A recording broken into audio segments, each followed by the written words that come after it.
Bad clients are your fault. Like most of the time. And these are all the things that I know how to stay away from the clients of your nightmares.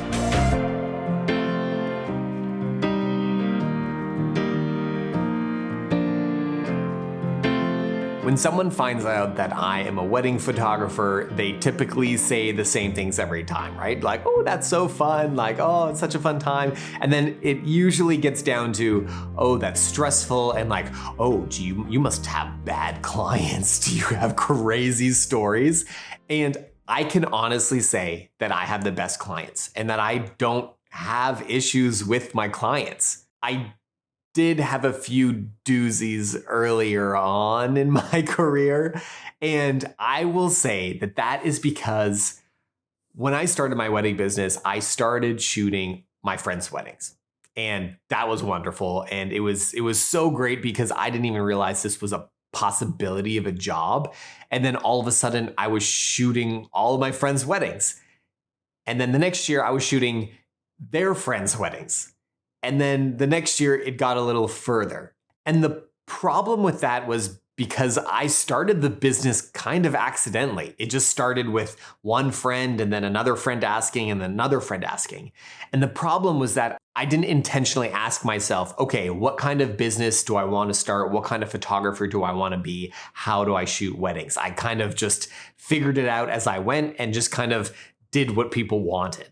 And that's totally great when they're your friends because there is already some branding to begin with, right? Like they know you, they know your brand, you know, they're like, because you're friends, right? You like each other, you know each other. And so there's a good relationship there. And it typically works pretty well. The problem comes when you start branching out from that. And that's when, if you don't have a clear direction, things can get iffy. So if you only do one thing out of this video, let it be this: create a direction for yourself. I'm going to call it in this video brand values. Create some values and things that mean a lot to you and put those down on paper, or at least just like get them clear in your head. If you need some help with that, I created a worksheet that kind of walks you through some of the things that I walk through in this video, and it can help you put together some brand values. And you can find the link to that in the description. Creating brand values. You cannot be all things to all people. This is what I truly thought I could do when I started my business, was that I just wanted all of the weddings from anyone. And I would do whatever they wanted, whatever it took to get every wedding. And that's not a good plan. If you want to go broke and out of business and go insane on the way there with the worst type of clients, then be all things to all people. So yeah, I wouldn't suggest doing that. So how do you create these values? It's actually very easy. You ask yourself some questions. You ask yourself, what means a lot to you? When it comes to photography, when it comes to approaching a wedding day, what do you really care about? What do you really care about that is done in a certain way, or how things are done, or how you portray things? And when you put those all together, that's when you start becoming a kind of distinct brand. So I live in Toronto here in Canada, and we have a very well-known coffee shop called Tim Hortons. Now, Tim Hortons is kind of a basic coffee and donut shop that everybody kind of loves, and it's everywhere. It's actually absurd how many we have here in this country. And this is not a place that you can do pour-overs or fancy coffee things. This is more simple coffee. If you ask someone to describe Tim Hortons, it would be very similar to how everyone would describe it. It has a distinct brand. It's very Canadian feeling. Now, you have another coffee shop called Starbucks. It serves the same thing. It serves coffee, technically, but it does it in a very different way. It has different things that are really important to them that I wouldn't describe Tim Hortons being the same way. Now, if you just want to be caffeinated, you could be caffeinated at either of those businesses, right? And you would be averagely happy. But the difference comes when people really love Tim Hortons, and there's really specific things that they love about it. And there's people that really love Starbucks, and it makes them really happy when they get it. And they're really happy about their, experience and their product, and so that they tell other people. And that is exactly what you want to develop for your own business. You want to create a taste to your business. You want to create a certain direction, because not everyone is going to be your customer, and you don't need everyone to be your customer, and you don't want everyone to be your customer. Tim Hortons does not want people coming in there and saying, I want a double shot, skinny, stirred, not shaken, Frappuccino, light on ice, heavy on cream coffee, right? That's not them. They are good at putting cream and sugar in the coffee, and that's about it. If you want something that's a fancy latte-based, espresso drink, then Starbucks is your place. And you start having bad clients when you don't know and they don't know what you're all about, and it creates some conflict. So I have 3 questions for you in this video. The first one is about value. What do you think about price? What do you think about quality? For example, I care a lot about really high quality.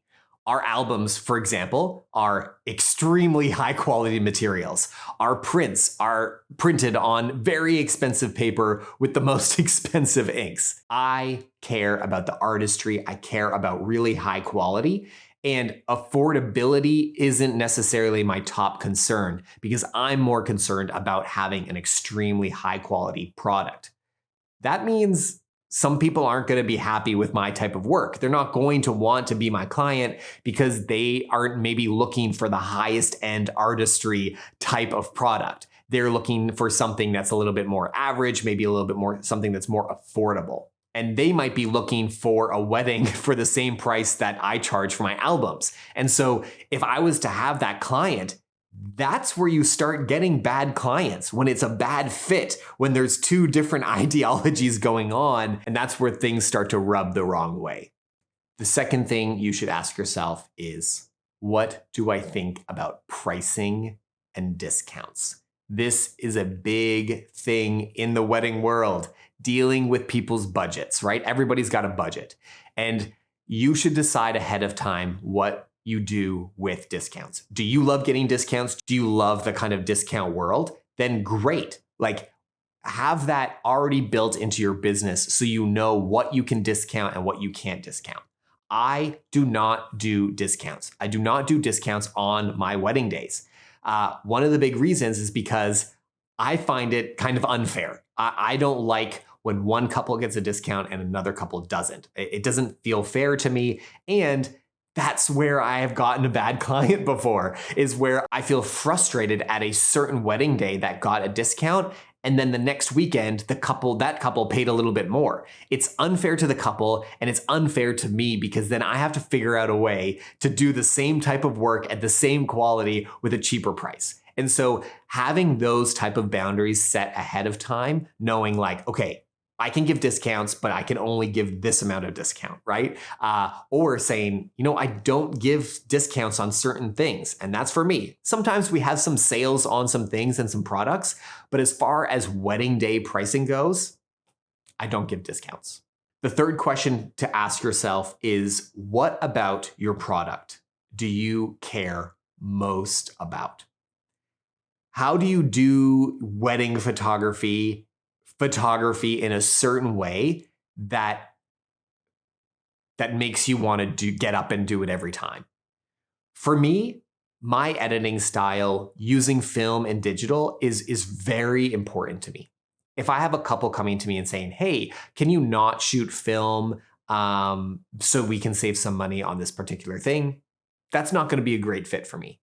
If somebody comes to me and say, hey, are you able to change your editing style so you can make it a little bit more, moody? Because that's what I like. I would say to them, that's great. That's so wonderful that you love a dark and moody, look. I'm not that best fit for that. I don't do that. And so those are some things that are really important to me that I do not budge on. And if somebody is coming to me and saying hey, I see what you're doing here, but I want you to do it this way, That's where I say, like, you know what? I actually have a great other friend of photographer who shoots in that style or does that thing that you're looking for. Why do you need to have an answer to these questions? You need to have an answer to these questions because these are the points where bad clients are created, right? And it's not their fault. For most of the time, sometimes you have people that just don't like you or don't like the world or whatever, and they're tricky. But for the most part, I would say when you have a bad client, it's not even their fault. It's your fault because you haven't asked yourself the things that are most important to you. And when you don't know those things, they don't know those things either. And what creates a bad client is when you bend on beliefs that are important to you just to get the job, just to get the sale. And then what happens is later down the line, they push against something that you care a lot about. And then all of a sudden, that's when the fireworks happens, when they don't realize something is really important to you and you don't realize something is really important to them. And there's a bad alignment. And that's where a bad client comes from, is they don't believe the same things about wedding photography that you believe. So you went through your business, you asked yourself those questions, you've got a little bit of a brand value, you've got down some things that mean a lot to you. What do you do now? You do 3 more things. The first thing is you be truthful. I already alluded to this a little earlier, but especially when you're starting out, especially when you want more clients, it's easy to be all things to all people. It's easy to kind of not exactly say what you think or feel about a certain question in order to get the sale. So if somebody says to you, if I need you to, Photoshop every single image for this specific thing, will you do that? And then you say yeah, sure, I'll do everything that you need. No, you won't. Be truthful. Say things honestly. Don't say things just to get the sale, because it's those moments that will come to bite you in the butt later, because they will come and they will say, oh, you said that you Photoshop all these things. So can you do these things for me now? And those are those are the scenarios where bad client stories happen. And so you can avoid a lot by being very truthful early on and being very honest and open about the values that are most important to you. So if you're talking to the client and you feel like there's a little bit of a red flag going on, what I used to do is just see the red flag and kind of move on and be like, no, they're fine. Everything's fine. This is going to be a great client relationship. It'll work out fine. Instead, now, if I have a red flag, I'm going to actually investigate it. I'm going to say more about what I believe about wedding photography in that certain area. I'm going to ask questions. I'm going to dig into that area to see whether it's a red flag, whether it's just a misunderstanding, or it's just some needed education about how wedding photography works, how the industry works. And sometimes from that, those red flags can be resolved and they actually turn out to be wonderful clients. But sometimes those red flags mean, you know what, this client is not the best suit for me. It would be better for them to hire somebody else. The second thing you need to do is communication. When you have all of these values written down, now is the time to communicate them. Put them on your website. Put them in social media. Put them on that Instagram captions down there. Tell them your philosophy of photography and say it over and over and over again. Put it all over your website. Make it really clear about what you believe about wedding photography, what your process is, how you approach things, so that when you do have couples come, they know what you're about. They know what they're looking for. They know whether you're a Tim Hortons or a Starbucks. And please do a consultation with your couples. I haven't really talked about that on this channel before, but I do a consultation with every single couple. I used to do them in person, but now I do them over Zoom. I have to have a video call with the person that I'm going to be working for these exact reasons. I want them to get a really good, clear understanding of who I am and how I approach weddings. And the best thing for me to do for my clients is to tell them whether I'm a good fit for them or if they should look at a different photographer. Because ultimately, that's going to be better for both of you if you both clearly know where each other are at. The third thing is just saying no. You need to have certain values And if people cross those values or they don't like them or they don't like how you do this about a wedding and they want you to do something else, you do need to say no. Now, that doesn't mean being a rigid person. I try to be very flexible. I try to work with people and understand what they're looking for and all of that stuff. But there are some certain lines that I don't cross, and there are some certain things that I don't change for other people.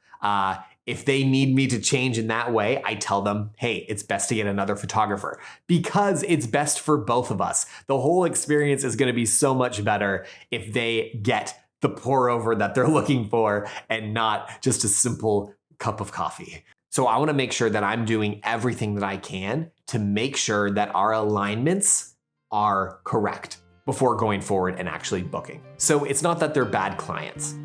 Often it's just that they're bad clients for you, and they're great clients for another photographer.